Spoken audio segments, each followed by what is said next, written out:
What's up, guys? Barry Gaming here, back with some more AFK Journey, and today we are on the Waves of Intrigue VN test server. This is letting us go through the story a week early from what you guys will be able to do, and I wanted to show you guys something really cool. So I'm going to jump into game here, and much like how we had spoilers in previous seasons, we actually came across a fight in the battle. We're in, I think, like the 4th zone overall, I think.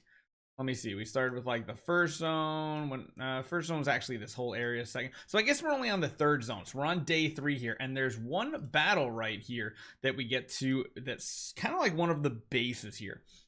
And you'll notice we have 2 heroes in our lineup. These heroes we have seen in a lot of the advertisements, and one of them is the main kind of leader of one of these 2 factions that are constantly warring against the other. The first one is Sonja, the one that you guys see on the thumbnail. So we do know she's a Lightbearer. We now know she's a warrior, a physical damage dealer, and a range of 1. A dashing warrior who performs alliances and shares power.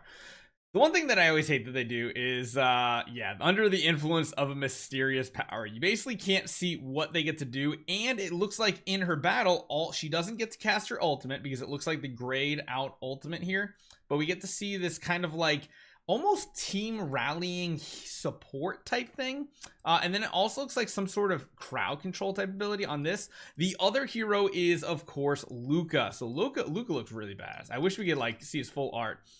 It does look like he's going to have access to his ultimate in this battle. Lightbearer, tank, physical damage, range 1. And again, looks like he has maybe like a charging type ability, some disorient type ability. So what I'm going to try to do is really try to hyper focus on what these heroes can do. So we're going to jump into these battles and see if we can slow this down and see what is happening here. So you can see he does generate a shield. You can see Sonja did do this like AoE stun right there. So he has a knock up, knock down type ability that then CCs.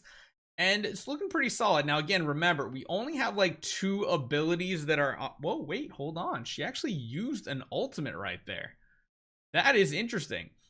Now, of course, our heroes are going to be very strong. He's like literally they're both getting crowd controlled the heck and back. But it does look like, for one, Lucca's ability is like a single target throw up in the air, back down, and then doing damage. And then it does look like Sonja's more or less for stunning. Let's really break this down and go with a single hero. Let's see. First off, oh, I guess we can't. Dang it. I was hoping we could just do one of them. That would make things so much easier. So let's put Lucca at the front, and again, he does have a buff. It does look like Sonja has a life drain ability natively, because you can see the little fangs above her head right there.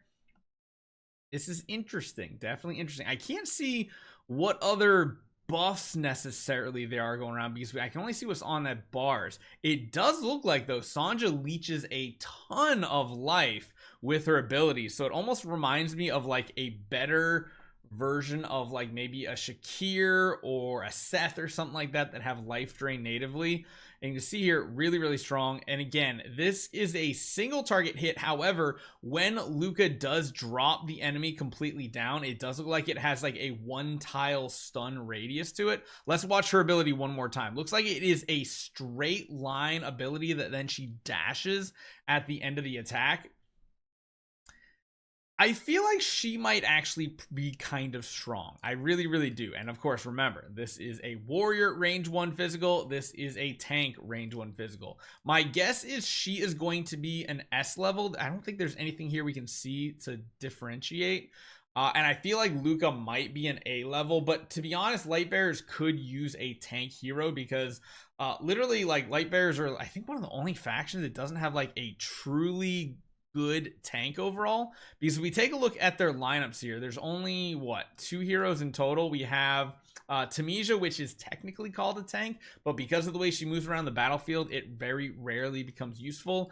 And then we also have a very solid like off-tank support hero, Lucius, but he's more there for your shielding type abilities, especially against some of the bosses out there. So really intriguing to see how this turns out.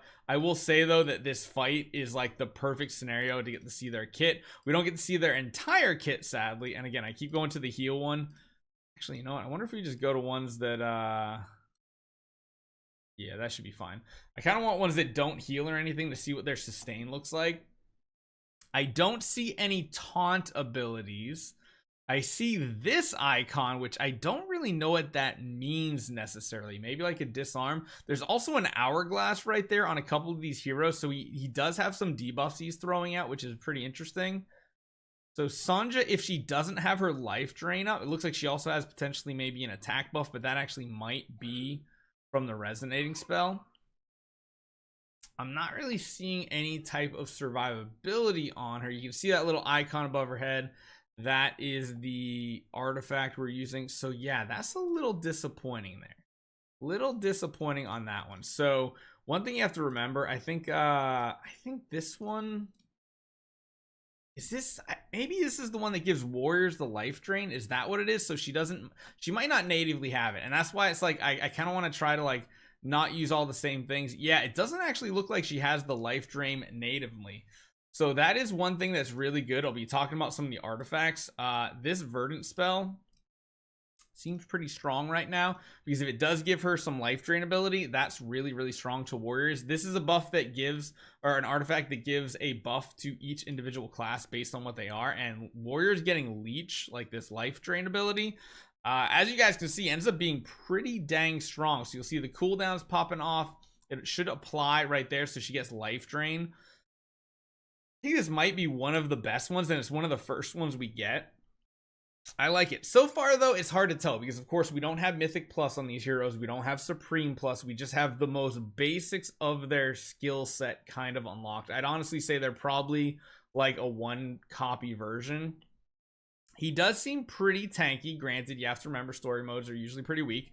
Her AoE is solid. So her ultimate skill is, it looks like it's a cone forward, a very tight cone forward, but you can see it hit a lot of people right there. I want to watch one more of these. We've got 30 seconds left on this battle. We'll just watch this out and then move on from there. So let's just see what happens. And especially when it lines up with this right here. So she gets that life drain, and then she's going to use her ultimate. So it looks like she does it, and then she dashes through everybody with the final hit. That's kind of interesting. It's definitely interesting. So I feel like maybe him as a tank will be useful somewhere in the future. Maybe, I don't know. It does seem like he's kind of tanky. We'll have to see exactly what his skills go. I feel like we can get more out of what Sonja can do. However, without this artifact, she can be squishy. So it really just going to come down to how she plays out, especially with what these two are, the Mythic Plus and the Supreme Plus on this hero. So that's the two heroes that we have an option to look at. Now, just because they're in combat doesn't necessarily mean they're in the game. Granted, we did get a spoiler on another hero that's going to be coming to the game that we'll be talking about a little bit later. And if they already got Lucca in the game, I feel like he's got to be one of the heroes. Maybe one later in the season. I feel like it would be a waste to put a hero, like design a hero and then just not use them. We'll have to see. Hopefully you guys enjoy this one. Let me know what you guys think in the comments down below. I'll see you guys next time.